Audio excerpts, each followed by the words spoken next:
یہودی روح زندہ ہے، ہماری نظریں زوین پر مرکوز ہیں۔ زوین اس علاقے کو کہتے ہیں جہاں پر حضرت یوسف علیہ السلام کنعان کے آس پاس کی جو بستیاں تھیں ان کو زوین کہا جاتا۔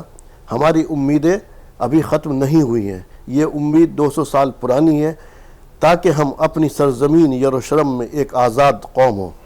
ہماری امیدیں مری نہیں ہیں، یہ بہت قدیم امیدیں ہیں۔ اپنی زمین پر واپسی کی امید جہاں داؤد خیمہ زن ہوا تھا۔ ہمارے دل میں جب تک یہودی روح بے چین ہے، ہم جب بھی مشرق کی طرف دیکھتے ہیں تو ہمارا رخ اسرائیل کی طرف ہے۔ جب تک ہماری آنکھوں سے آنسو موسلادھار بارش کی طرح برستے ہیں، ہمارے قافلے اجداد کی قبروں کو سلام کرتے رہیں گے۔ جب تک ہماری مقدس دیوار آنکھوں میں ابھرتی رہے گی تو ہیکل کی تباہی پر ہماری آنکھیں آنسو میں ڈوبی رہیں گی۔ جب تک دریائے اردن اپنے کنارے سے اچھل کر بحر تبریہ میں شور کے ساتھ گرتا رہے گا، اور جب تک ویران گزرگاہیں اور یروشلم کے دروازے سے کھنڈر نظر آتے رہیں گے، یروشلم کی بیٹی روتی رہے گی۔ جب تک میری قوم کی بیٹی کی آنکھوں سے خالص آنسو ٹپکتے رہیں گے، تورات کی تنہائی میں یروشلم کا ماتم کرتے رہیں گے، جب تک کہ قوم کی حمیت ہر یہودی کے دل میں رہے گی، ہمیں امید ہے کہ ہمارا اللہ ہم پر رحم کرتا رہے گا۔ اے میرے ہجرت زدہ ساتھیوں، یہ ہمارے بڑوں کی آرزو ہے، ہمارے آخری یہودی تک ہماری امید قائم رہے گی۔ یہ اس وقت یہ جب یہ لوگ وہاں پر یہاں سے ان کے جو ڈائسپورا ہے اس جگہ پر پھیلے ہوتے ہیں، یورپ وغیرہ کے اندر طرح طرح کے، آج یہ ترانہ جو ہے اس کا ایک حصہ ہے، اور یہ ہر یہودی کا بچہ اس کو پڑھتا ہے، جس کو بیس بنا کر کے جو اس وقت موجودہ وزیر اعظم ہے نیتن یاہو، اس نے کہا بھی تھا کہ اس نے جب کہا تھا جب یہ جنگ شروع ہوئی ہے اس کے 2-3 دن پہلے کہ پیغمبر سمیل نے شاہ سہول سے کہا کہ میں حکم خداوندی کے مطابق مصر سے ہجرت کرنے والے بنی اسرائیلیوں پر قوم عمالقہ کے حملوں کا انتقام لوں گا، ان کے تمام مرد، عورتیں، بچے اور نوزائیدہ بچوں تک قتل کر دیے جائیں گے۔ اب غزہ سے مسلمانوں کو پاک کر دیا جائے گا۔ یہ تمام تر میں نے چیزیں بتائیں، یہ ایک ملک کا وزیر اعظم کہہ رہا ہے۔ اسی سب میں سب سے پہلے قاسم سید صاحب سے، جو کہ میں نے یہ تمام تر چیزیں، حالانکہ میرا انٹرو تھوڑا لمبا بھی ہو گیا تمہیدی گفتگو، اس کے بتانے کا مقصد وہ صرف یہ تھا، وہ جو جنگ لڑ رہے ہیں جو کہ ہمیں پیش کیا جاتا ہے کہ عرب اور اسرائیل کی جنگ ہے، کیا واقعی یہ عرب اور اسرائیل کی جنگ ہے؟ دیکھیے عارف صاحب، یہ اسرائیل کی جنگ تو ہو سکتی ہے لیکن عربوں کی بھی جنگ ہے، اس کے بارے میں مجھے تھوڑا سا اشتباہ ہے۔ جی، اس لیے کہ عرب جب اسرائیل سے جنگ ہار گئے تھے، جی جی، اس کے بعد سے انہوں نے اپنے آپ کو سمیٹنا شروع کر دیا، اور موجودہ صورتحال ایسی ہے کہ آپ جانتے ہیں کہ عرب ممالک کے اندر اسرائیل سے سفارتی تعلقات قائم کرنے کی جو ہوڑ دیکھی جا رہی ہے، جو بے چینی دیکھی جا رہی ہے، اس سے تو نہیں لگتا کہ یہ عرب اسرائیل جنگ ہے۔ یعنی جو سب سے طاقتور ملک کہا جاتا ہے سعودی عرب، جی وہ ایک طریقے سے قائد ملک بھی ہے۔ جی جی، جب سعودی عرب میں اس طرح کا فیصلہ لیا جا چکا ہے کہ ہمیں اب وقت آ گیا ہے کہ اسرائیل سے اپنے تعلقات قائم کرنے چاہیے، اور یہ حملہ اگر 7 اکتوبر کا نہ ہوتا تو شاید اس معاملے میں اب تک بہت زیادہ پیش رفت ہو چکی ہوتی۔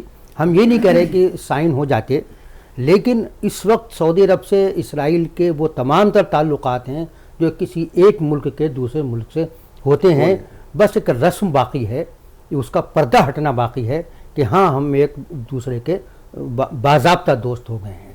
تو پھر میرا تو میں یہ کہہ رہا ہوں کہ مصر نے قائم کیے سب سے پہلے، جی ٹھیک ہے، اس کے بعد اس وقت یو ای کے بھی قائم ہیں، بحرین کے بھی قائم ہیں، اب ایک لائن لگی ہوئی ہے۔ تو کوئی عرب ملک بھی نہ تو اسرائیل سے لڑنے کی پوزیشن میں ہے، اور نہ اس طرح کا کبھی خواب میں بھی ان کے آتا ہے کہ ہم اسرائیل سے لڑیں گے۔ یہ لڑائی بیسیکلی فلسطین اور اسرائیل کے درمیان ہے۔ فلسطینی عوام نے عربوں کا پورا بوجھ اپنے کندھوں پر لے رکھا ہے۔ یہ لڑائی اصل عربوں کے ساتھ شروع ہوئی تھی، لیکن وہ سب کنارے ہوتے چلے گئے اور فلسطینیوں نے اس پورے بار کو اپنے کندھوں پہ لے لیا۔ فلسطین سے بھی سمٹ کر کے صرف غزہ تک محدود ہو گئی ہے۔ تو چونکہ فلسطینی اگر دیکھا جائے تو غزہ اور مغربی کنارے پر ہی رہ گئے ہیں۔ جی، یہ بھی وہ لوگ ہیں جو نکبہ میں نکال دیے گئے تھے سن 48 میں، اس کے بعد سے پھر یہ لوگ ادھر آ کے آباد ہوئے، اور 2005 کے بعد ہی تو غزہ کا باضابطہ سیاسی وجود عمل میں آیا. 2005 کے بعد اسرائیل نے خالی کیا اس علاقے کو. جی اوسلو اکارڈ جی تو فلسطینیوں نے اس لڑائی کو ایک مقدس لڑائی کی طرح، یعنی یہ ان کا مذہبی فرض بھی سمجھتے ہیں کیونکہ بیت المقدس ہے. 2005 کے بعد سے اس سے پہلے جو لڑ رہے تھے، جو پی ایل او وغیرہ جو تھی، جو لڑائی تھی، وہ ان کی صرف زمین کی لڑائی تھی، اور اسی کو آج تک عرب جو ہے آج تک اسی کو کہ یہ ہماری زمین کی لڑائی ہے، اسی کو آگے بڑھاتا ہے. لیکن حماس نے آنے کے بعد اس لڑائی کا رخ بدلا ہے. جی اس کے اندر تھوڑا جو بیت المقدس والا ایک شامل ہوا ہے ہدف کہ اسے آزاد کرانا ہے.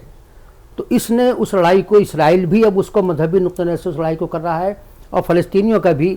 اسی لیے شاید فلسطینی عوام پوری طاقت کے ساتھ اس وقت ایک جگہ ہیں. یاسر عرفات کے کمزور ہونے کے بعد جب حماس ابھر کر سامنے آئی تو اس نے الفتح کو پیچھے چھوڑ دیا.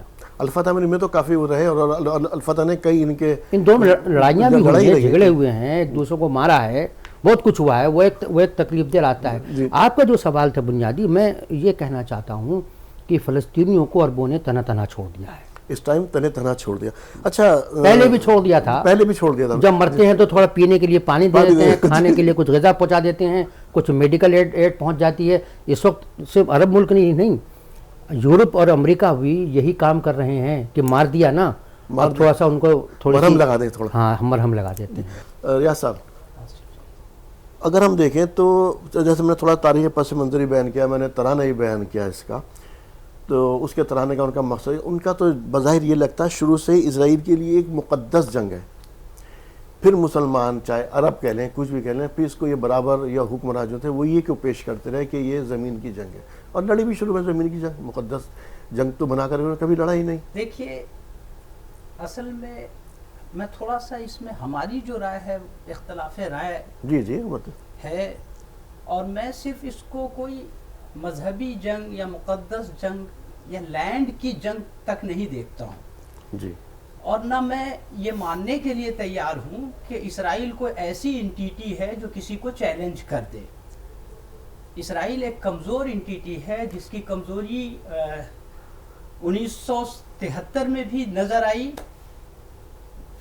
جب وادی سینا کو حاصل کیا کیا کہتے ہیں ایجپٹ والوں نے، اور یہ کمزوری 7 اکتوبر کو بھی سامنے آئی جب 24 گھنٹے تک ان کی فوج کہیں نظر نہیں آئی. پھر امریکہ کی فوج آئی، امریکہ اپنے لاؤ لشکر کے ساتھ آیا، اس کے بعد ان کے پاؤں سنبھل پائے. دیکھیے اس کو بڑے گلوبل پس منظر میں دیکھنے کی بات ہے. آپ تھوڑا سا جغرافیہ کو دیکھیے، دنیا کے نقشے کو دیکھیے. دنیا کے نقشے میں بہت اونچائی پہ گورے ہیں، جبکہ وہ زمین جو آج امریکہ یونائٹڈ اسٹیٹ آف امریکہ کہلاتا ہے وہ گوروں کا نہیں تھا. وہ نیٹیوز وہاں کے لوگ ستائے گئے، مارے گئے اور ان کی زمین پہ قبضہ کیا گیا. تو دے آر سیٹلرز. امریکہ میں جو ابھی گورے ہیں، وائٹس ہیں، دے آر سیٹلرز دیئر. آپ اس کے بعد وہاں چلے جائیں کینیڈا میں، they are settlers, they speak English. Natives hardly natives people have started speaking English, but that is not their language. One thing I would like to mention here کہ جب کیا یورپ سے جب گورے نکل کر کے انہوں نے جب یلغار کیا اور امریکہ کو فتح کیا اور اسپینش وغیرہ وہاں پہنچے، کینیڈا میں ان کی بستیاں بسی، ایک جس کو ہم کالونی کہتے ہیں، ایک کالونی کو آباد کیا. اب وہ ملک کی شکل میں، ایک امپائر کی شکل میں ہے. اس کے بعد کیا ہوا، یہی لوگ پھر آسٹریلیا کی طرف بڑھے اور آسٹریلیا کو انہوں نے گوروں کا ملک بنایا. ان کے ہاتھ سے جو چیز نکل گئی وہ تھی ساؤتھ افریقہ.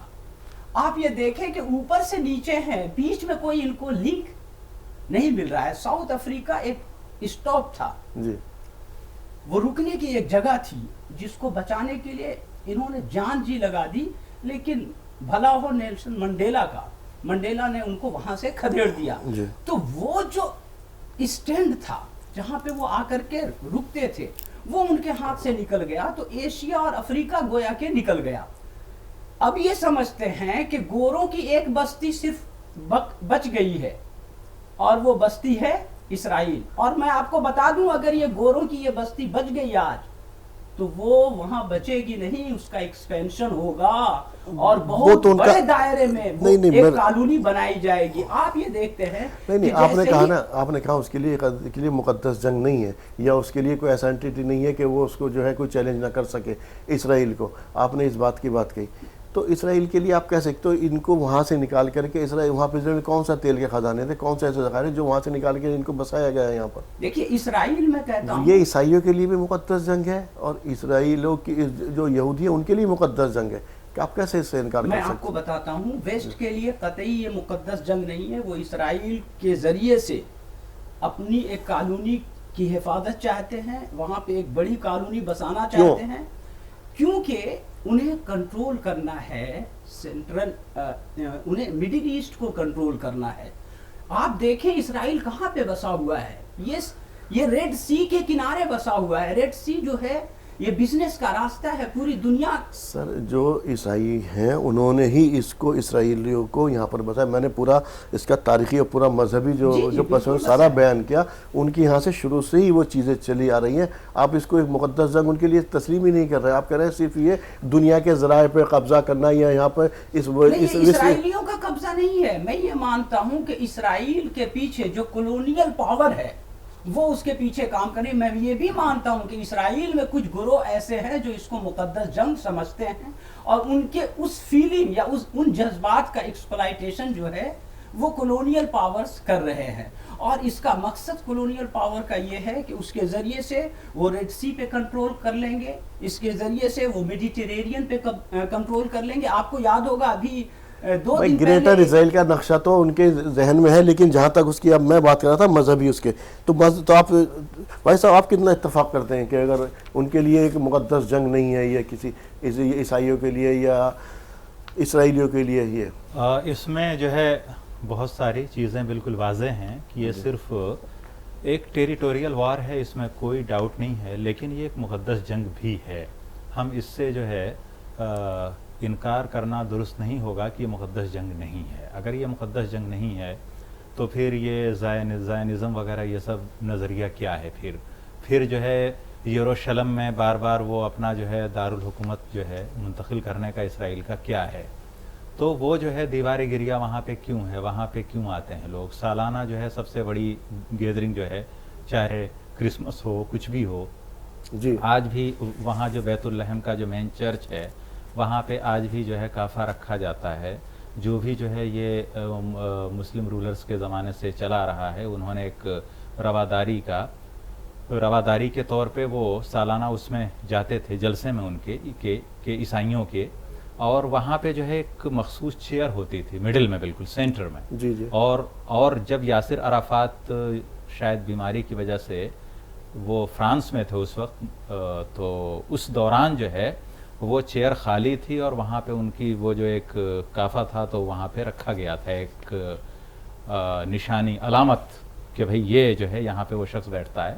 تو اس کے مذہبی تقدس کو آپ نظر انداز نہیں کر سکتے, کیونکہ اگر اس کی مذہبی حیثیت نہیں ہوتی تو اس طرح سے موبلائز نہیں کیا جاتا عیسائیوں کو یا مسلمانوں کو یا پھر ان کو. اور دوسری سب سے بڑی چیز یہ ہے کہ OIC کی جو اسٹیبلشمنٹ ہوئی ہے, جو فارمیشن ہوئی ہے, تو اس کا سب سے پہلا ہیڈ کوارٹر یروشلم ہی تھا. مسجد اقصیٰ کے میں جو سب سے پہلے آگزنی ہوئی تھی اس کے بعد ہی مراکش کے اندر مسلم ممالک کی کانفرنس ہوئی, اور یہ جو ہے اسلامی کوآپریشن آرگنائزیشن اس کا جو ہے اسٹیبلشمنٹ کیا گیا تھا. تو ہم اس کو مذہبی طور پر یکسر نظر انداز نہیں کر سکتے, لیکن یہ ایک ٹیریٹوریل وار بھی ہے.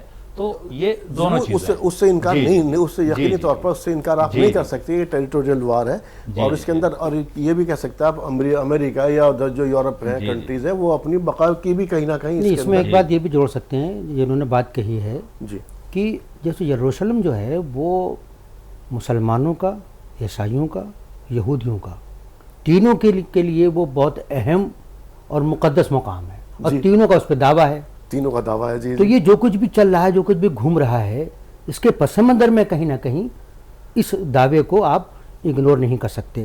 اور ابھی جب لڑائی شروع ہونے سے پہلے اسرائیل کے وزیر اعظم نے توریت کا ایک چیپٹر پڑھا تھا, میں نے وہی جس کا میں نے حوالہ دیا, جس کا آپ نے حوالہ دیا ہے. اور جب یہ بلنکن جب گئے تو بلنکن نے وہاں کیا کہا تھا میں یہاں پر ایک جیوس کے جیوس کا تو یہ اس کو ٹویسٹ دینے کی کوشش ہے نا. جی مطلب انہوں نے یہ ظاہر کیا کہ یہ جنگ جو ہے یہ مقدس جنگ ہے جی اور یہ انہوں نے جو ہے نا یہ ٹیریٹوریل وار بھی ہے جی جی لیکن یہ مذہب کا پورا رنگ بھی اس پر چڑھا ہوا ہے.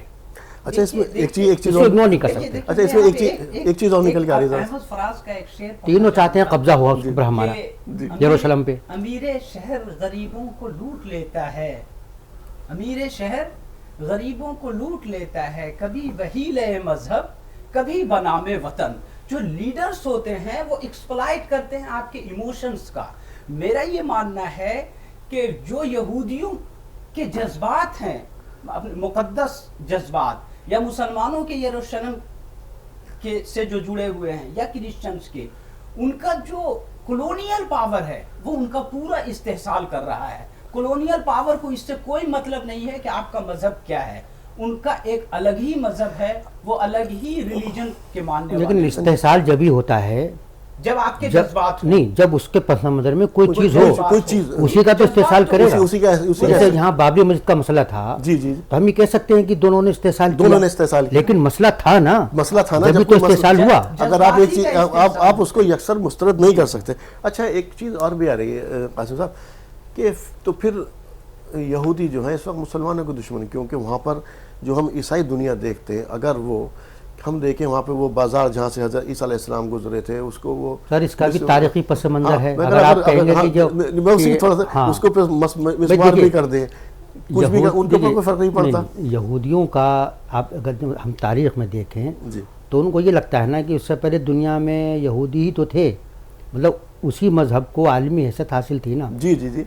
اسلام جب آیا ہے تو یہودیت کی جو مرکزیت تھی یا ان کی جو عالمیت تھی, جو ہمگیری تھی, اللہ تعالیٰ نے وہ ان سے چھین کر وہ اسلام کے, حالانکہ اسلام ہمیشہ سے رہا ہے لیکن پھر اسلام کا ہو گیا. ایک پرانی دشمنی ایک یہ والی ہے کہ آپ نے ان کی خلت فاخرہ کو چھین کر جو ہے وہ ایک طریقے سے ان کو محروم کر دیا اس تقزز سے. تو یہ جو دشمنی کیا ہے جس کی بنیاد وہی ہے, اسی دور کی ہے. یہ جیسا آپ نے ابھی کہا تھا نا شروع میں, اور سلیم تو ہلال کی جنگ کوئی آج کی ہے. یہ تو بہت پرائی, تو ایسا تو نہیں ہے ابھی آپ نے کہا کہ تینوں کے لیے وہ جگہ مقدس ہے, تو ایسا تو نہیں ہے. جو کرسچن ہے وہ اپنی جنگ جو ہے وہ اسرائیل کے ذریعے لڑ رہے ہیں اور وہ پس پشت اس کو. نہیں, اس میں کوئی شک نہیں ہے. دیکھیے اسرائیل کو جیسے کہ انہوں نے کہا, اسرائیل کو ایک منصوبہ بندی کے تحت عربوں کے قلب میں خنجر کی طرح گھونپا گیا نا, جی جی, تاکہ مڈل ایسٹ پر کنٹرول کیا جا سکے. اور یہ یہودی جو دنیا بھر میں مارے پھر رہے ہیں, ان یہودیوں کو کسی نے اپنی یہاں جگہ نہیں دی, نہ امریکہ نے دی نہ یہاں یورپین کنٹری نے دی.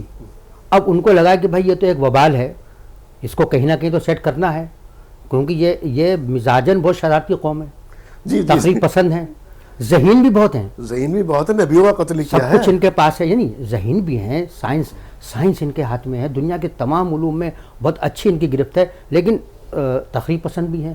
تو کوئی بھی کسی تقریب پسند کو اپنے یہاں رکھنا پسند نہیں کرتا, تو ان کا چلو ان کو ڈھکیل کے وہاں پر پہنچا دو. اچھا دوسرے حصے میں آ رہے ہیں, جیسے ہم نے فلسطین چونکہ تاریخی اس کا ہزاروں سال کا پس منظر ہے جی, تو اس لیے ان کے لیے وہ مقدس جگہ. اب ادھر جیسا ہمارا موضوع تھا اسرائیل کو ذلت عام میں شکست, تو بھائی صاحب کیا اس میں ابھی جو فی الحال عارضی جنگ بندی کا اعلان ہوا, آپ اس کے اندر اسرائیل کو کس طرح سے شکست کے طرح سے کیا ہے, واقعی اس میں اسرائیل کو ایک شکست ہوئی ہے؟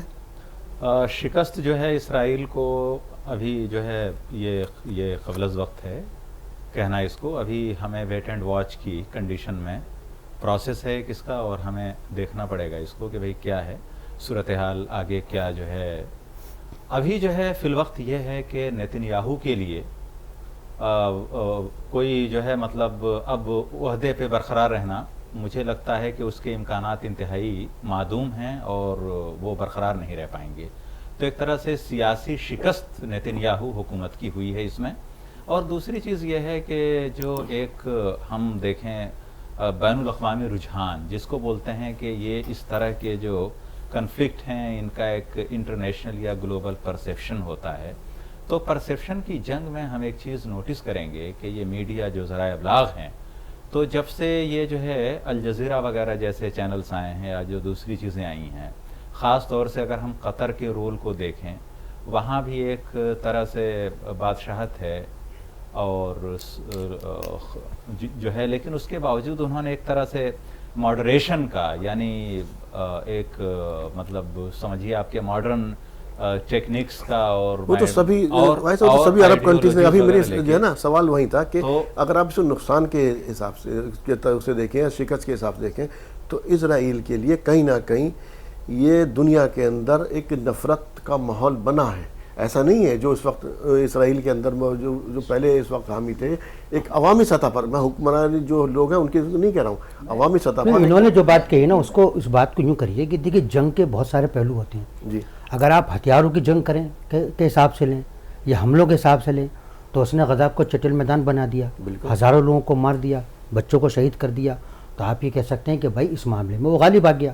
لیکن ٹیبل پر آیا نا، میں کہہ رہا ہوں یہ آپ کہہ سکتے ہیں جی، یہ کہا جا سکتا ہے، دعویٰ کیا جا سکتا ہے، لیکن سفارتی محاذ پر پرسپشن کی انہوں نے بات کی، نیریٹو سیٹ کرنے کے معاملے میں، اور عوامی رائے عامہ کے حوالے سے اگر آپ دیکھیں تو اسرائیل کو بدترین شکست ہوئی ہے. جنگی شکست کو بھی رہنے دیجیے جی، وہ اس میں تو ابھی وقت لگے گا. جی جی جی. لیکن یہ پہلی بار ایسا ہوا ہے.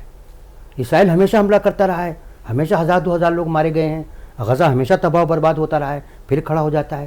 اتنی لمبی جنگ کبھی نہیں ہوئی، اتنے لوگ کبھی نہیں مارے گئے. اس کے باوجود بھی فلسطینیوں کی مزاحمت کا رخ، ایک نیا رخ سامنے آیا، اور اس بار انہوں نے سوشل میڈیا کا بہت سلیقے سے استعمال کیا. اس لیے اسرائیل کیا کر رہا ہے وہ دنیا کے سامنے آ گیا. دنیا کو پہلے 7 اکتوبر کا ہی پتہ لگتا تھا کہ انہوں نے یہ کر دیا. اب یہ معلوم ہوا کہ 7 اکتوبر کے بعد بھی جو کچھ ہوا ہے وہ اس سے زیادہ بھیانک، شرمناک، اور بچوں کے ساتھ خاص طور سے جو کچھ ہوا ہے. تو عالمی برادری جو ہمیشہ اسرائیل کے ہی نیریٹو کو دیکھتی تھی، اسی کا پرسپشن کو ہی قبول کرتی تھی، اسی کا میڈیا پورا بڑا چڑھا کے پیش کرتا تھا. اس بار اس معاملے میں ان لوگوں نے تمام تر طاقت کے باوجود بھی اسرائیل کو شکست دی تھی. اور امریکہ جیسے ممالک یہ کہنے کے لیے مجبور ہو گئے کہ بھیا بس کرو، بہت ہو گیا، تم نے بہت زیادہ کر لیا ہے، ہم بھی بدنام ہو رہے ہیں تمہارے چکر میں. کیونکہ انہوں نے جو ہیومن رائٹس کا جو نقاب لگا رکھا تھا اپنے چہرے پہ، وہ اتر گیا ہے کہ یہ ہے ان کا اصلی انسانی حقوق. تو ان کو اپنی بھی کھال بچانی ہے، اس لیے دوڑ کے جا رہے ہیں کہ بھئی 2 دن اور بڑھا دو، 1 دن کے اور بڑھا دو. ابھی بڑھتے بڑھتے اسرائیل کو باعزت نکلنے کا بھی راستہ دیا جا رہا ہے. اچھا آصف صاحب، آپ سے ادھر جانتے ہیں کہ اس وقت جیسے ہم نے کہا مقدس جنگ، اور یہ وہ تو مجھے لگ رہا اب نیتنیاہو کے لیے یہ مقدس جنگ نہ رہ کر کے اپنے خود کی بقا کی بھی جنگ بن گئی، کیونکہ اس وقت جو ماحول اسرائیل میں ہم اس کے خلاف دیکھ رہے ہیں. جی، میں دیکھیے ایک بات اور دو باتوں کے درمیان فرق کرنا چاہیے. مجھے یہ لگتا ہے کہ اصل میں جیسے ابھی آپ نے کہا کہ یہ اسرائیل کی شکست ہے. اسرائیل کی جب بھی کوئی شکست ہوگی وہ کلیکٹیو شکست ہوگی. کبھی بھی یہ کہنا غلط ہوگا کہ اسرائیل جیت گیا یا اسرائیل ہار گیا. اسرائیل جیت گیا کا مطلب ہوگا ویسٹرن پاور کو جیت حاصل ہوئی، اور اسرائیل نے شکست حاصل کی کا مطلب ہوگا ویسٹرن پاور کی ذلت ہوئی. تو اسرائیل ایز اے انٹیٹی کچھ بھی نہیں ہے.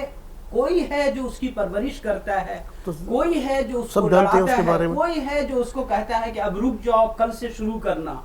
تو میں یہ کہنا چاہ رہا ہوں کہ جو آپ نے پوچھا کہ نیتنیاہو کی کیا حالت ہے، جی، میں یہ سمجھتا ہوں کہ نیتنیاہو پہلے سے بھی بہت بری حالت میں تھے. انہوں نے سرکار مل جل کر کے بنائی ہے، ان کو کوئی مینڈیٹ ملا نہیں تھا، کوئی میجورٹی کی گورنمنٹ وہاں نہیں ہے. یہ فراڈ نمبر 1 ابھی بھی آپ گوگل پہ ڈالیں تو دنیا کا فراڈ نمبر 1 یہ شخص مانا جاتا ہے. خود یہودی جو ہیں وہ بھی ان کو فراڈ کہتے ہیں، ان کے اوپر یقین نہیں رکھتے. لیکن جو جنگ شروع ہوئی، یعنی کہ 7 اکتوبر کا جو واقعہ ہوا، اس کے بعد جو ری ایکشن آیا اسرائیل کی طرف سے، جس طرح سے خواتین، عورتیں، بچے یہ نشانہ بنائے گئے، جس طرح سے سول شہریوں کو نشانہ بنایا گیا، سول سوسائٹی کو نشانہ بنایا گیا، ڈاکٹرز مارے گئے، انجینئرز مارے گئے، نرسز مارے گئے، اسپتال اڑا دیے گئے، وغیرہ وغیرہ. اس کی امید قطعی کسی نے نہیں کی تھی. یہ جو ہے یہ امیجینیشن، تصور سے آگے بڑھ کر کے انہوں نے وار چھیڑی، اور یہی وہ بات تھی جو یورپ کو یا ویسٹ کو بیک فوٹ کی طرف لے جو جی بہت دیر لگائی اس نے بھی خیر واغ نے، اور ظاہر سی بات ہے اس میں ایک بات جوڑ لیجیے، جی آپ اسرائیل کو شکست ہوئی یا نہیں ہوئی اس کو اس پیمانے پہ دیکھیں، اسرائیل نے جو ٹارگٹ طے کیا تھا، جو مقصد طے کیا تھا، کیا وہ حاصل کیے؟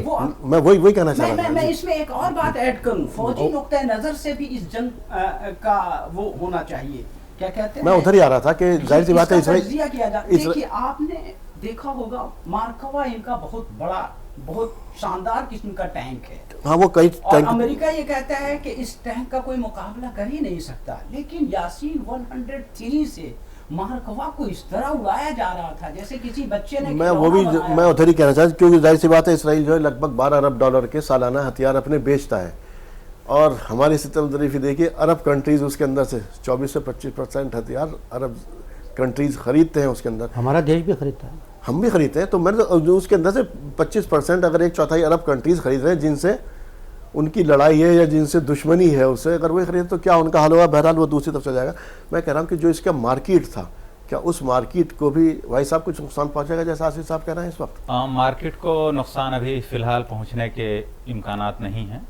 جہاں تک اس کے آئرن ڈوم سسٹم کی بات ہے تو اس کے اندر بہت سارے ممالک نے وہ ڈیل رد کی ہے، لیکن اس کے جو ہے ریزنز دوسرے ہیں، کیونکہ وہ انسرجنس گروپس کے لیے ان سے لڑنے کے لیے تو وہ جو ہے ٹھیک ہے، لیکن جب ملک مخالف ہوں آپ کے تو ایک بہت بڑا ریزن ہے کہ انڈیا نے اس کو جو ہے کینسل کیا تھا، آئرن ڈوم کو ریفیوز اس لیے کیا کہ بھئی آپ کے ایگزیکٹ نیبرہڈ میں پاکستان ہے، چائنا ہے، تو یہ ایسی فورسز ہیں کہ جن کے لیے آئرن ڈوم وغیرہ جیسی چیزیں کی کوئی حیثیت نہیں ہے.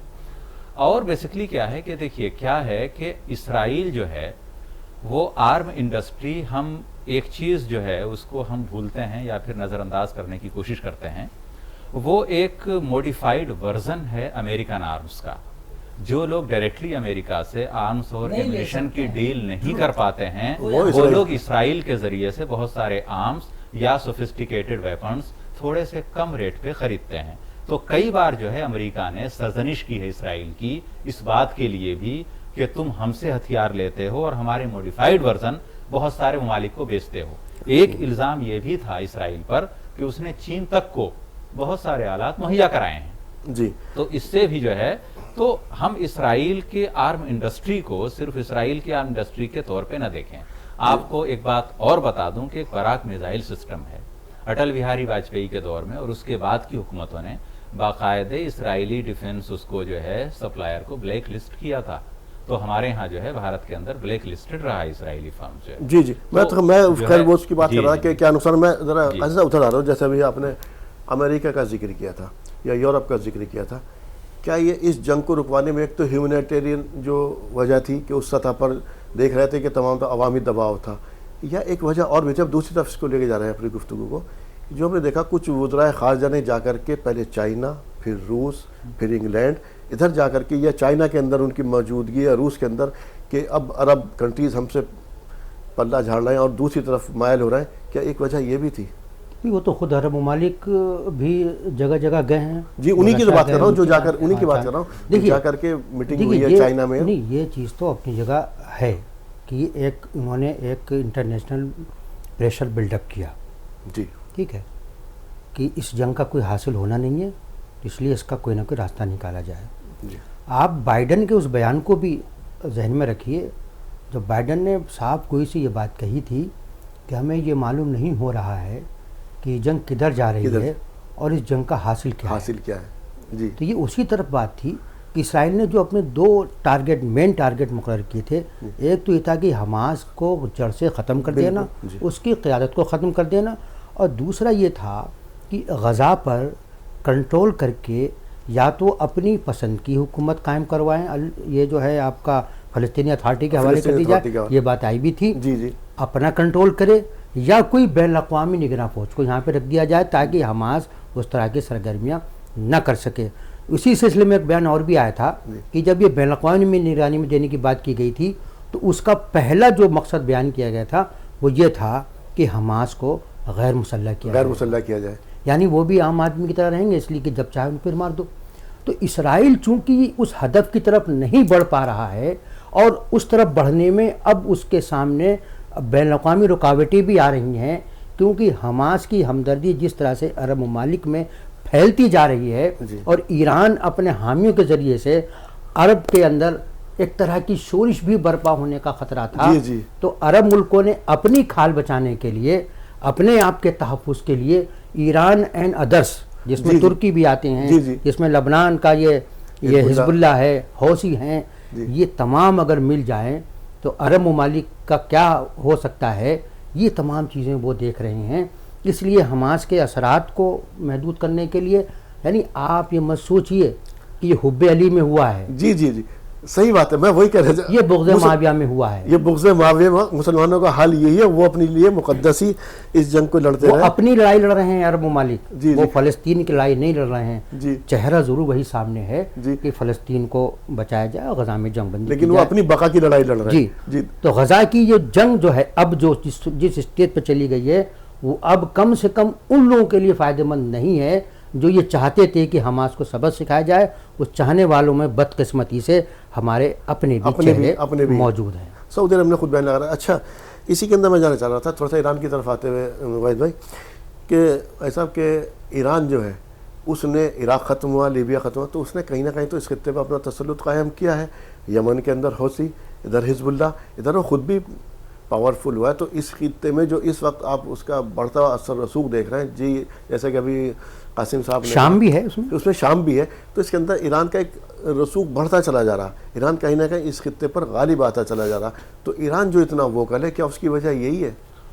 ایران کے ووکل ہونے کی وجوہات دوسری بھی ہیں۔ ایران کو الاؤ کیا گیا ہے اتنا کہ وہ اتنا انفلوئنشیل بنے اس ریجن کے اندر۔ کئی بار مس کیلکولیشنز ہوتی ہیں اور بڑی بڑی پاور سے بھی ہوتی ہیں، امریکہ سے بھی مس کیلکولیشن ہوئی، انہیں لگا کہ صدام ریجیم کے جانے کے بعد ان کا انفلوئنس عراق وغیرہ میں بڑھے گا، لیکن وہ بڑھا نہیں۔ پھر انہیں دوسرے انسرجنٹس گروپس بنانے پڑے، جیسے IS ہے، دوسری ہیں، تو یہ سب جو ہے، لیکن وقت نے یہ ثابت کیا کہ اس سے ایران کمزور نہیں ہوا، بلکہ ایک طرح سے ایران کو انہوں نے پکا سینکشن بھی لگایا، سینکشن بھی بے اثر ثابت ہوئے، سب کچھ ہوا۔ دیکھیے سینکشنز وغیرہ تو ایک دوسری ہے، جی ہاں، سینکشنز وغیرہ جو ہے جب آپ نارتھ کوریا کو جو ہے سینکشنز لگا کر کے ہینڈل کر نہیں پائے، یہ جو ویپن ہے بے اثر ہو گیا، جی تو وہ سب نہیں ہے۔ اصل چیز کیا ہے؟ اصل چیز دوسری ہے جس پہ سوچنا چاہیے۔ عربوں کو یہ خوف ہے، اور بالخصوص سعودی عرب کو، کہ اگر ایران کی لیجیٹمیسی اسی طرح مسلم ورلڈ میں بڑھتی رہی تو پھر وہ جو وقار ہے سعودی عرب کا اپنا، وہ جو مرتبہ ہے سعودی عرب کا، اس کا کیا ہوگا؟ تو اس سے یہ لوگ خائف ہیں۔ اور دوسری چیز یہ ہے کہ عرب اسپرنگ جو ہے، جس کو بہاریہ یا عرب بولتے ہیں، تو وہ جو ہے جی تو اس کے اندر جو ہے اس وقت کیا ہے، دیکھیے کہ حکمرانوں سے عوام کافی حد تک نالاں ہیں، ہمیں محسوس نہیں ہوتا ہے، لیکن جب ہم ان چینلز پہ جاتے ہیں اور ان پہ ویوز دیکھتے ہیں لوگوں کے، کہ کس کس ملک کے کون کون سے نیٹیزنز ہیں جو لوگ نیٹ وغیرہ پہ ہیں، اور جو ہے تو وہ لوگ جو ہے، چاہے وہ لوگ سعودی عرب میں نہ رہتے ہوں، انگلینڈ میں رہ رہے ہوں، یورپ کے کسی اور ملک میں ہوں، یا پھر US وغیرہ میں ہوں، کہیں اور ہوں، تو جب ہم ان کے ریئیکشنز وغیرہ دیکھتے ہیں کلوزلی، تو ہمیں لگتا ہے کہ عوام کے اندر امریکہ کو لے کے اور اپنے حکمرانوں کے خلاف زبردست ایک ماحول ہے، اور اس سے بھی یہ اور اس سے امریکہ بھی خائف ہے، کیونکہ اس کو بھی لگتا ہے کہ ہمارے بحری بیڑے بحرین میں ہیں، ہمارے ایئر فورس وغیرہ جو ہے UAE میں ہے، اس پہ بھی اٹیک ہوئے، وہ بھی الگ تو اس لیے جو ہے ان کو یہ ہے کہ کہیں ایسا نہ ہو کہ اسرائیل جب حد سے زیادہ فلسطینیوں کا قتل عام کرے گا تو عوام کے اندر، عرب کے اندر ایسے عوامی رجحان پیدا نہ ہونے پائیں کہ پھر جو ہے، اچھا عرب حکمرانوں کو یہ بھی ڈر ہے کہ ایک طرف ہمیں عوام سے بھی لڑنا ہوگا، دوسری طرف ایران سے بھی لڑنا ہوگا، تو وہ اب امریکہ سے پیچھا چھڑانا چاہتے ہیں کہ بھئی کوئی اور آئے، لیکن جو ہے مطلب وہ اپنا ایک طرح سے یہ سمجھ لیجئے کہ کمفرٹیبل زون میں آنا چاہتے ہیں، وہ اپنا جو ہے سیکیورٹی گارڈ چینج کر رہے ہیں۔ انہوں نے جو سعودی عرب کے دبدبے کی بات کی نا اس علاقے میں، اس کی ایک مثال یوں بھی دی جا سکتی ہے کہ آپ کو یاد ہوگا کہ سعودی عرب نے، یعنی گلف جو کونسل تھی، اس نے مل کر قطر کے خلاف پابندیاں لگائی تھیں، جی لیکن ایران اور ترکی نے انہوں نے ان پابندیوں کو بے اثر کر دیا، اور آخرکار ان کو کئی سال کے بعد وہ پابندیاں واپس لینی پڑیں۔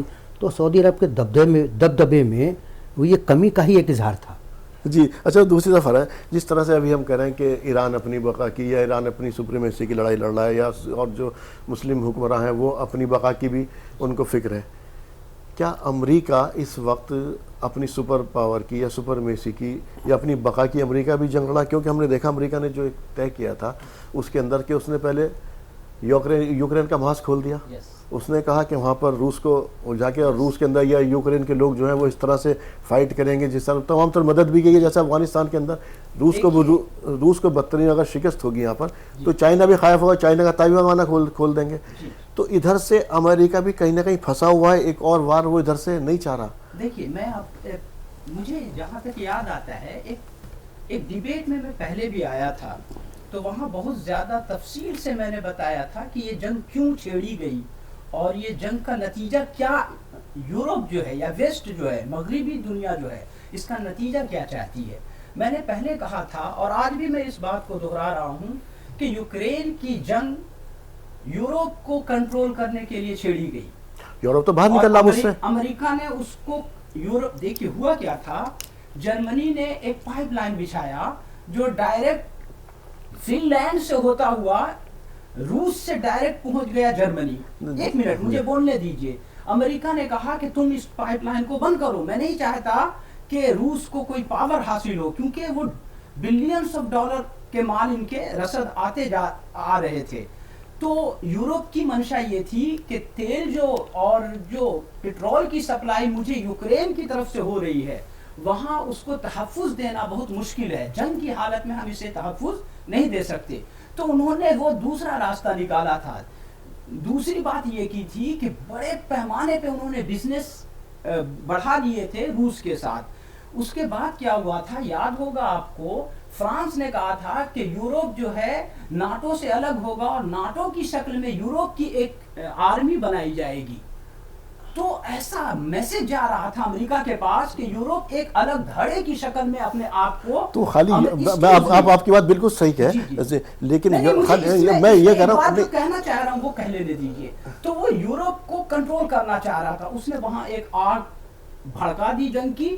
اور یوکرین میں جیسے ہی جنگ ہوئی انہوں نے یورپ کو کہا سارے رشتے ختم کرو روس سے، سارے رشتے ختم کر لیے گئے. اس کے بعد آج یہ حالت ہے کہ امریکہ جو بولتا ہے یورپ وہی کرتا ہے. اب وہ حالت نہیں ہے. اب آگے آئیے، اب یہاں یہ اسرائیل کی جنگ چھیڑی گئی. میں ابھی اس سے پہلے ادھر ہی بات کر رہا ہوں جس کو آپ کہہ رہے ہیں یورپ کو کنٹرول کرنے کے لیے.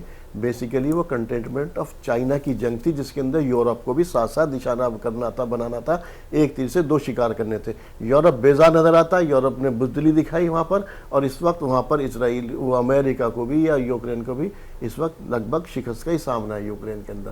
تو وہاں امریکہ فیل نظر آتا. اب اس وقت کی حالات میں یورپ پھر اپنے سے رشتے وہ نہیں رہ سکتا. آپ جو بات کر رہے ہیں وہ نتیجے کی، ابھی مجھے اپنی بات کہہ لینے دیجیے. وہ اسرائیل میں یہ جو جنگ بھڑکائی گئی، اسرائیل میں جنگ جو بھڑکائی گئی اس کا مقصد کیا تھا؟ اس کا مقصد یہ تھا کہ جیسے ہی جنگ بھڑکے گی کچھ عرب کنٹریز اس میں انوالو ہو جائیں گے، اور نہیں انوالو ہوئے تو یہ بھاگ کر وائٹ ہاؤس آئیں گے کہ حضور والا آپ ہماری حفاظت کیجئے اور اس جنگ کو رکوائیے. کیونکہ عربوں نے اپنے تعلقات چائنا کے ساتھ بہت اسٹرانگ کر لیے تھے، ان کے مالی مفادات بڑی تیزی سے چائنا کے ساتھ بڑھتے جا رہے تھے اور روس کے ساتھ بھی، اور یہ بائی پاس کرنے کی کوشش کر رہے تھے امریکہ کو. تو امریکہ کو انہیں بھی کنٹرول کرنا تھا کہ اگر یہ ہمیں بائی پاس کرنے میں کامیاب ہو گئے تو میری حیثیت ہی ختم ہو جائے گی سینٹرل ایشیا اور مڈل ایسٹ میں. تو انہوں نے کیا کیا، یہ جنگ بھڑکا دی. لیکن اچھی بات یہ ہے کہ عربوں نے اور مسلم دنیا نے جو ان کا ری ایکشن آیا وہ بہت سفارتکاری کے ساتھ تھا، پولیٹیکل ری ایکشن آیا. انہوں نے جنگ کی حالت میں جو جنگ انہوں نے بھڑکائی تھی وہ اس جنگ میں کودے نہیں. اب یہ ہوا کہ انہوں نے چائنا میں اپنا ڈیلیگیشن بھیجا. جی جو اس کا ذکر ہے، تو یہ جو چائنا میں ڈیلیگیشن بھیجا امریکہ کو یہی بتانا تھا کہ مسٹر وائٹ ہاؤس یا مسٹر بائیڈن آپ یہ سمجھتے ہیں کہ ہاں آگ بھڑکائیں گے تو میں دوڑ کر آپ کے گھر میں آؤں گا کہ بجھا دیجئے، میرے سامنے اور بھی آپشنز ہیں. ایک بات اور بھی کہہ دوں، ابھی جو آپ نے کہا کہ عرب کمزور ہو گئے ہیں، آج کی وہ استھتی نہیں ہے. اگر آپ یہ سمجھتے ہیں کہ عرب کمزور ہیں آج کے عرب، تو وہ بہت بڑا انڈر اسٹیمیشن ہے. کمزور نہ ہو تو بزدل ضرور ہے. ذرا سا اس کے اندر قاسم صاحب اس میں روس اور چائنا کا رول آپ کس طرح سے دیکھ رہے ہیں؟ دیکھیے اس وقت جو دنیا میں اب جو کچھ بھی ہو رہا ہے وہ جیو پالیٹکس بڑی تیزی کے ساتھ بدل رہی ہے. جی وفاداریاں بدل رہی ہیں، رشتے بدل رہے ہیں، تعلقات بدل رہے ہیں، دوستیاں بدل رہی ہیں. جی اور یہ جو کچھ ہو رہا ہے اس کی وجہ یہ ہے کہ پہلے لوگوں کے پاس آپشن نہیں تھا. جی ٹھیک ہے، دنیا ایک قطبی ہو گئی تھی جب اس کے سوویت یونین کے ٹکڑے ہو گئے جی تو امریکہ سنگل پاور تھا. جی لیکن اب وہ حالت نہیں ہے. اب لوگوں کو چوز کرنے کے لیے ایک طرف چائنا ہے، دوسری طرف روس ہے. جی تو اب جب آپشن جب آ جاتا ہے تو آپ ظاہر ہے کہ اس اکلوتے کی جب بچہ دوسرا پیدا ہو جاتا ہے تو صحیح بات ہے. اکلوتے بچے کی طرف توجہ تھوڑی سی کم ہو ہو جاتی جاتی ہے. جی اور جب اس کی توجہ کم ہو جاتی ہے تو اکلوتا بچہ جو ہے وہ پھر ریئیکشن کرتا ہے. جی جی تو امریکہ نے جو کچھ کیا، جو انہوں نے بتایا، وہ اس کا ریئیکشن ہے. وہ اپنی سلطنت کو بچانے کے لیے ہاتھ پاؤں مار رہا ہے. حالانکہ اب امریکہ کی سپر پاور کا جو عروج تھا، جو گولڈن ایرا تھا، وہ ختم ہو چکا ہے. اور ٹرمپ نے جو یہ اعلان کیا تھا کہ ہمیں دوسروں سے کیا مطلب، ہمیں امریکہ فرسٹ، جی اپنے کو دیکھو، یہ ٹانگ یہاں اڑا دو وہاں اڑا دو، وہ اس کے خلاف تھا. اس نے جنگیں ختم کری تھی. اسی لیے بائیڈن اس نے نے- دو جی، جگہ جی. 2 مارچ کھول اس دیا. کا ایک کام تو یہی تھا نا کہ جی، اس نے جی. یہاں سے فوج بلائی، وہاں سے فوج بلائی، افغانستان کے ساتھ بیٹھ کے معاہدہ کیا. زمین تو اسی نے تیار کی تھی. جی جی جی تو اب کیا ہوا ہے کہ چین ایک طاقت کے طور پر ابھر رہا ہے. تو عرب ملک جو امریکہ کے دباؤ سے، بیجا دباؤ سے بھی پریشانی محسوس کر رہے ہوں گے. اور ان کا یہ جو ایران والا معاملہ تھا، آپ دیکھیے کہ چین نے ہی دوستی کرائی ایران اور سعودی عرب جی میں. جی جی یہ اتنا بڑا شوق تھا امریکہ کے لیے، اتنا بڑا شوق تھا یہ کہ آخر یہ ہو کیسے گیا، دنیا کو پتہ بھی نہیں لگا. Game changer. یعنی ایران اور سعودی عرب ایک ساتھ آ جائیں، دریا کے 2 کنارے مل جائیں، یہ تو وہ والی بات تھی. تو وہ جو وہاں ختم کیا تو جو کشمکش تھی اس کا کشمکش میں ٹھہراؤ آیا اور ترکی اس میں تھرڈ پارٹنر بن گیا. Third partner. تو اس علاقے کی 3 ہی طاقتیں ہیں، جی جی سعودی عرب، ایران اور ترکی. اور وہ جب سب ایک پیج پر آ جائیں جی آپ سوچیے کہ پھر کیا ہوگا، پھر کیا ہوگا. اور ان تینوں طاقتوں کے روس سے اور چائنا سے دونوں سے بڑے گھنش سمبند ہیں. بڑے گہرے تو تعلقات. اب چاروں ناچار اگر دیکھا جائے تو امریکہ مجبور ہے اپنی پیر سمیٹنے کے لیے، اور نہیں سمیٹے گا تو اس کے پیر سمیٹ دیے جائیں گے. چائنا جو کچھ کر رہا ہے امریکہ کے ساتھ، یا امریکہ جو کچھ کر رہا ہے، یہ اسی تنازع للبقاء، جی جی یعنی کشمکش ہے زندہ رہنے کے لیے. زندہ رہنے، اپنی بقا کی جنگ لڑ رہا ہے ایک طرح سے. تو اب حالات بدل رہے یہ ہیں. کہنا کہ بس امریکہ اپنی میں نے بقا کی جنگ لڑ رہا ہے. میں نے جیسے آپ سے کہا کہ اب جو ہے وہ آپشن موجود ہو گئے ہیں، اس لیے ان میں تھوڑی ہمت بھی آئی ہے عربوں میں. جی مان تو آپ جانتے ہیں کہ السلام علیکم وعلیکم السلام یہی چلتا جی. تھا. اچھا بھائی صاحب، جو اس کو بار بار سولوشن کہا جاتا ہے کہ 2 اسٹیٹ سولوشن، 2 اسٹیٹ سولوشن، میں نے کئی بار شاید کہا بھی کہ اسرائیل تو ماننے کو تیار ہی نہیں ہے، وہ تو مانتا ہی نہیں. تو پھر مسلمان کیوں جو حکمراں ہیں یا اور جو کنٹریز ہیں وہ تیار بھی جاتے ہیں؟ کیا واقعی اس کا 2 اسٹیٹ سولوشن ہے؟ اور اگر ہے تو کیا کوئی مانے گا؟ اوسلو کے جو اوسلو ایکارڈ تھا اس کے اندر بھی آپ کو بیوقوف بنا دیا. اگر آپ بیوقوف بنتے رہے، انجام کار آپ کا خونی بہہ رہا ہے اور کچھ ہو نہیں رہا ہے. حل کیا ہے؟ 2 اسٹیٹ سولوشن ابھی نظر نہیں آتا ہے، لیکن یہ ہے کہ اس پہ ایک مومنٹم جو ہے عالمی سطح پر بنے گا، اور اس میں چین اور روس کا رول ہوگا. اور بین الاقوامی جو ادارے ہیں، چاہے UN ہو یا پھر دیگر ہیں، اب جیسے آپ دیکھ لیجئے کہ برکس کا ایک غیر معمولی اجلاس ہوا، وہ صرف فلسطین پہ تھا موضوع پہ، اور برازیل کے صدر نے وہ بلائی تھی، آن لائن میٹنگ تھی، ایک ورچوئل کانفرنس. تو اس کے اندر بھارتی وزیر خارجہ بھی شامل ہوئے تھے، اور انہوں نے بولا تھا کہ بھئی جو ہے انڈیا کا وہی سٹینڈ ہے جو چلا رہا ہے شروع سے، اور جس کی ایک تاریخ ہے کہ ہم ایک آزاد اور خود مختار فلسطینی ریاست کے قیام کے حامی ہیں، اسرائیل کے پڑوس میں یا اس میں 2 اسٹیٹ کے بارے میں. لیکن سب کو معلوم ہے کہ کوئی بھی اسرائیل ہو یا کوئی اور ملک ہو، وہ اپنے پڑوس میں کسی ایسے پڑوسی کو کیوں برداشت کرے گا جو اس کا ازلی دشمن ہو، یا پھر اس کو خطرہ ہو، یا مستقل ایک جو ہے ایک تھریٹ بنا رہے اس کے لیے ہمیشہ کے لیے. تو یہ جو ہے مجھے اس کا امکان نظر نہیں آتا، اور میں بالکل اس پہ شیور ہوں کہ چاہے ویسٹرن کنٹریز ہوں یا اسرائیل ہو، اس کے ٹیبل پر یا اس کے ایجنڈے میں کوئی فلسطین ہے. فلسطین ایگزسٹ نہیں کرتا، سب سے پہلی بات تو یہ ہے. اور ویسے بھی ایک بات کہی جاتی ہے ہمیں جو ہے ریئلسٹک بننا ہوگا. سعودی عرب نے بھی پہلے جو ہے، اور تقریباً 15 سے 20 سال ہو گئے، سعودی عرب نے بھی ایک مشرق وسطیٰ کے سولوشن کا ایک دستاویز تیار کیا تھا. تو سعودی عرب کا بھی بولنا یہی تھا کہ بھائی جو ہے 67 کی جو وار ہوئی تھی اس سے پہلے تک جتنی زمین اسرائیل کے پاس تھی وہ بن جائے گا اسرائیل، اور اس کے علاوہ جتنے علاقے ہیں وہ جو ہے فلسطین بن جائے گا، اور جن جن علاقوں پہ اسرائیل نے اپنے لیا ہے قبضے میں تو ان کو جو ہے اسرائیل کو چھوڑنا پڑے گا. تو یہ سب باتیں تھیں، لیکن 2 اسٹیٹ سولوشن نہیں ہوگا. اور میں آخر میں ویسے بھی یہ چیزیں ٹیبل پر طے نہیں ہوتی، کسی مشہور اس کا دانشور کا قول ہے اس کے اندر اس کا جو ہے امکان نظر نہیں آتا. آپ کو یاد ہوگا کہ یہ 2 اسٹیٹ فارمولہ ہے، ٹھیک ہے، لیکن ایک اور فارمولے پہ بات ہوتی تھی جو قطعی ناقابل عمل تھا.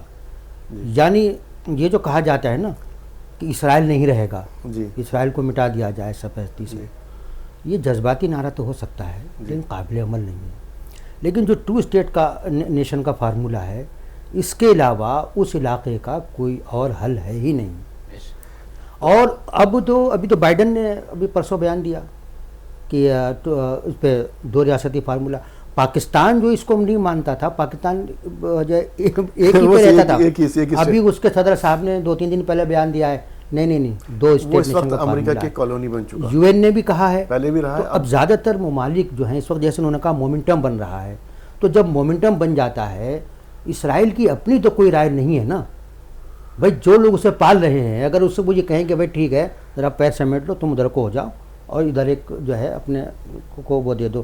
اب جہاں تک انہوں نے کہا کہ ازلی دشمن، تو بھائی ایسے تو ہندوستان پاکستان بھی ہیں پڑوسی، ساتھ رہ ہی رہے، ٹھیک ہے، وہ اس کو نہیں بھارا وہ اس کو نہیں بھارا. تو یہ اسرائیل کو بھی تھوڑا سا پیچھے ہٹنا پڑے گا، فلسطینیوں کو بھی تھوڑا سا پیچھے ہٹنا پڑے گا، تب جا کے کوئی راستہ نکلے گا. اور جو آپ نے کہی نا میز پہ، بھائی جنگ کے بعد میز پر ہی بیٹھ کے جو ہے مسئلے حل. لیکن جنگ وہ کہا جاتے ہیں نا کہ جغرافیل خطوط جو ہے وہ پین اور ٹیبل پہ طے نہیں ہوتے، وہ ہمیشہ جنگ تلوار کی نوک سے سیدھے ہوتے ہیں. اچھا میں دوسری طرف آ رہا ہوں ابھی جو فی الحال، کیونکہ آخر میں آ رہے ہیں پروگرام کے، ابھی جو سیکورٹی کونسل کی جو کال دی گئی ہے چائنا کی طرف سے، اور اب صدارت بھی اس کے ہاتھ میں، چائنا کے ہاتھ میں، اس میں کیا رول دیکھ رہے ہیں؟ کیا کچھ اس کے اندر سولوشن نکلا؟ اور اس نے بلائی بھی غزہ کے اوپر ہے. جی میں یہ سمجھ رہا ہوں کہ یہ جو میٹنگ بلائی گئی ہے یہ اصل میں 2 اسٹیٹ سولوشن ہی کے لیے ہے. اور جو لوگ یہ سمجھتے ہیں کہ 2 اسٹیٹ سولوشن پہ عمل ناممکن ہے، میرا خیال ہے کہ وہ جلد بازی میں یہ بات کہہ رہے ہیں. اس کا کوئی اور سولوشن ہے ہی نہیں، 2 اسٹیٹ سولوشن ہی واحد حل ہے. میں آپ کو بتاؤں کہ جب 1973 میں ایجپٹین آرمی چڑھ گئی اسرائیل پہ اور اچانک سے حملہ کیا اور پورے اپنے علاقے کو انہوں نے واپس لے لیا، تو امریکہ نے کیا کہا کہ بھائی ان سے سمجھوتا کر لو اور ان کے سارے علاقے ان کو واپس دے دو، کیونکہ اچانک سے کبھی یہ آئیں گے تو تم کو پورے دیش، پورے اسرائیل سے کھدیڑ دیں گے، تو جو ان کا ہے انہیں واپس دے دو تاکہ امن بحال ہو جائے. اس کے بعد سے وہاں سمجھوتا ہوا اور ایجپٹ کے ساتھ ان کی لڑائی نہیں ہوتی. میں آپ کو بتا رہا ہوں یہ جو 7 اکتوبر ہوا ہے وہ لرننگ ہے ویسٹ کے لیے بھی، امریکہ کے لیے بھی، یورپ کے لیے بھی، اور خود عالم اسلام کے لیے بھی. ویسٹ کے لیے لرننگ یہ ہے کہ اسرائیل کبھی بھی اپنی دفاع خود نہیں کر سکتا. یہ تو حقیقت ہے. انہوں نے 1973 میں بھی جانا اور یہ انہوں نے 7 اکتوبر کو بھی دیکھ لیا. تو اب وہ یہ کہیں گے کہ مسٹر نیتن یاہو یا تو پورا اسرائیل سے آپ نکل جاؤ، یہ ایک دن آئیں گے اور میں گھر میں بیٹھا رہوں گا، میں نہیں دوڑ کے جاؤں گا آپ کو بچانے، تو آپ کو یہ سارے اسرائیل سے نکال دیں. ایسا کیجئے کہ آپ ان کو آدھا دے دیجئے جو یہ مانگ رہے ہیں تاکہ کم دے کر کے زیادہ آپ بچا لیجئے. ایک چیز اور ہے، تو یہ 2 اسٹیٹ سولوشن ہی اس کا واحد ہے. ایک زمانے میں آپ کو یاد ہوگا کہ یاسر عرفات اور الفتح کو بھی دنیا نہیں مانتی تھی. جی یاسر عرفات دہشت گرد کہلائے جاتے تھے، لیکن اوسلو میں بیٹھ کے معاہدہ ہوا نا، کیمپ ڈیوڈ والا معاہدہ ہوا نا. نہیں حشر کچھ بھی ہو، میں یہ کہہ رہا ہوں ایک دہشت گرد کو، دہشت گرد تنظیم کو انہوں نے میز پہ بٹھا کے بات کی. میں یہ کیوں کہہ رہا ہوں؟ اب حماس کی وہ پوزیشن ہو گئی ہے، کوئی چاہے نہ چاہے، کوئی مانے نہ مانے، اب حماس کو کسی بھی فیصلے تک پہنچنے کے لیے اب نظر انداز نہیں کیا جا سکتا. یہ بات اس میں حقیقت. اچھا بھائی صاحب، اس کے کتنے امکان ہے کہ جو سیکورٹی کونسل کی میٹنگ ہوگی اس میں چائنا خود صدارت کرے گا، اس میں اس کے پاس اب صدارت آ گئی کہ امریکہ ویٹو نہیں کرے گا؟ اس وقت کے جو حالات ہیں کیا امریکہ اس کنڈیشن میں ابھی ویٹو کرے؟ نہیں، امریکہ نے اسرائیل کے خلاف جو بھی قرارداد آئی ہے اس نے اس کو ویٹو کیا ہے ہمیشہ سے، اور یہ تاریخ رہی ہے اس کی. اسی لیے اسرائیل کے خلاف جتنی قراردادیں پاس ہوئی ہیں وہ ساری کی ساری اقوام متحدہ جنرل اسمبلی سے ہی پاس ہوئی ہیں. اقوام متحدہ سلامتی لیکن کونسل سے اسرائیل کے خلاف ابھی تک پاس ہوئی قراردادیں نا، سیکورٹی کونسل سے پاس ہوئی نہیں، وہ صرف ہیومینیٹیرین پاس کے لیے تھا اور سیٹلمنٹ سے تھا ریلیٹڈ. تو اس کو جو ہے امریکہ نے ویٹو نہیں کیا، امریکہ نے ایبسٹین کیا تھا. تو یہ جو ہے، تو اگر امریکہ ویٹو کر دیتا تو پھر وہ قرارداد بھی پاس نہیں ہو پاتی. دوسری چیز یہ ہے کہ دیکھیے، میں نے شروع میں بولا تھا کہ یہ پرسیپشن کی جنگ، امریکہ، اس کے الائز اسرائیل ہار چکے ہیں.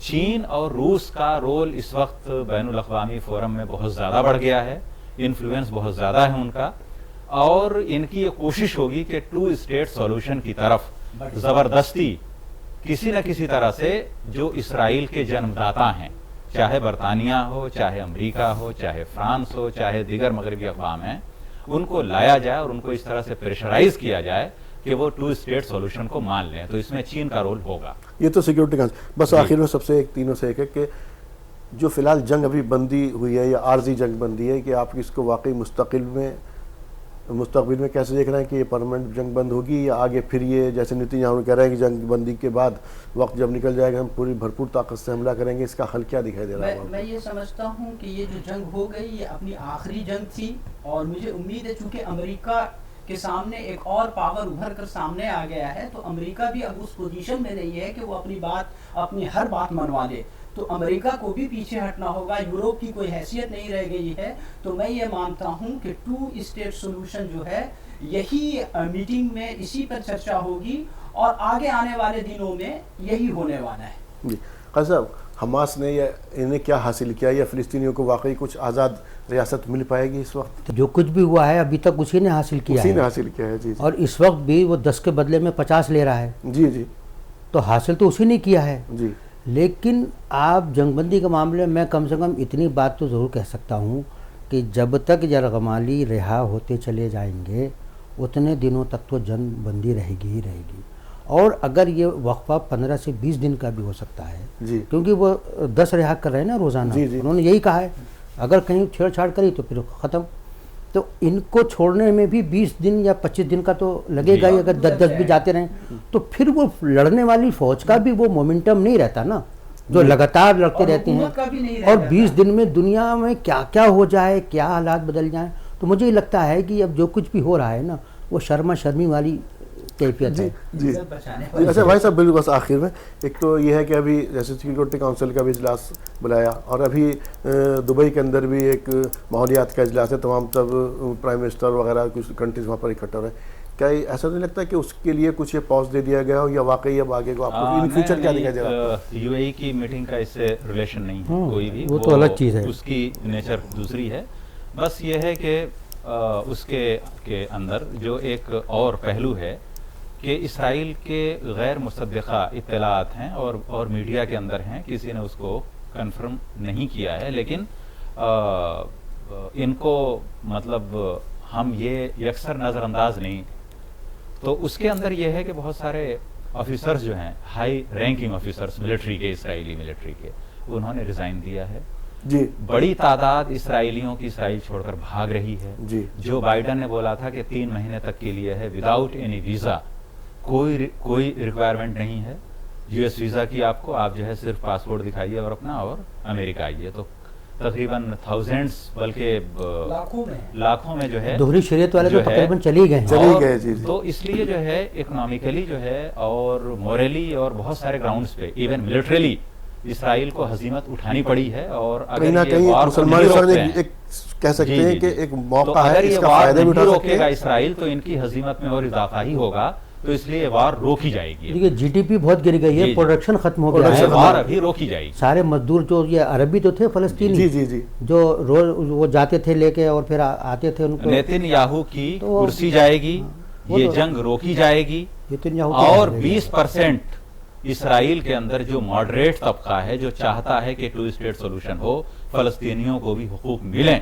یہاں تک آپ دیکھیے کہ ایک 10-12 سال کے جس بچے کو چھوڑا ہے حماس نے، اس نے خود بولا کہ میں کس طرح سے سرنگوں میں رہا، ٹنلز میں رہا ان کے، اور جو میں نے فلسطینیوں کی زندگی دیکھی ہے، تو کیا ہماری اگر ایسی زندگی ہوتی تو کیا ہم سروائیو کرتے؟ تو ہم بھی ایجیٹیٹ کرتے، پروٹیسٹ کرتے.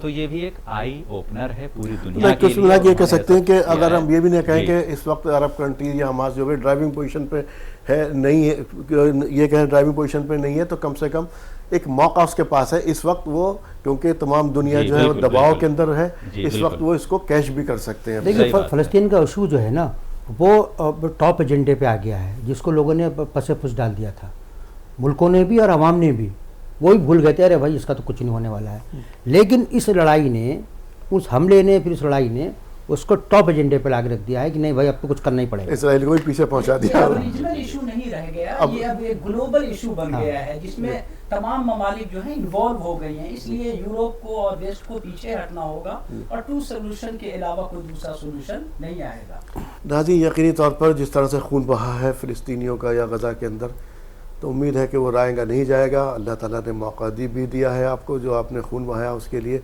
یہ آپ کو سوچنا کہ آپ اپنی بقا کی جنگ لڑتے ہیں یا قوم کی بقا کی جنگ لڑتے ہیں یا فلسطینیوں کی بقا کی جنگ لڑتے ہیں یا اس خطے میں امن قائم کرتے ہیں, کیونکہ اس وقت بہت دنوں کے بعد اب ایک ایسا موقع آپ کے ہاتھ لگا ہے جہاں پر آپ کا تھوڑا سا پڑلا جسے کہہ سکتے ہیں کہ بھاری ہے. سوچنا آپ کا ہے اور آپ کے حکمرانوں کو سوچنا ہے کہ انہیں کیا کرنا ہے. آپ سبھی لوگوں کا پروگرام میں شمولیت کے لیے تہہ دل سے شکریہ. تو ناظرین, انشاءاللہ تعالیٰ اگلے ہفتے پھر کسی اور موضوع پر آپ سے ملاقات ہوگی. تب تک کے لیے اپنے میزبان کو دیجیے اجازت. السلام علیکم ورحمۃ اللہ وبرکاتہ.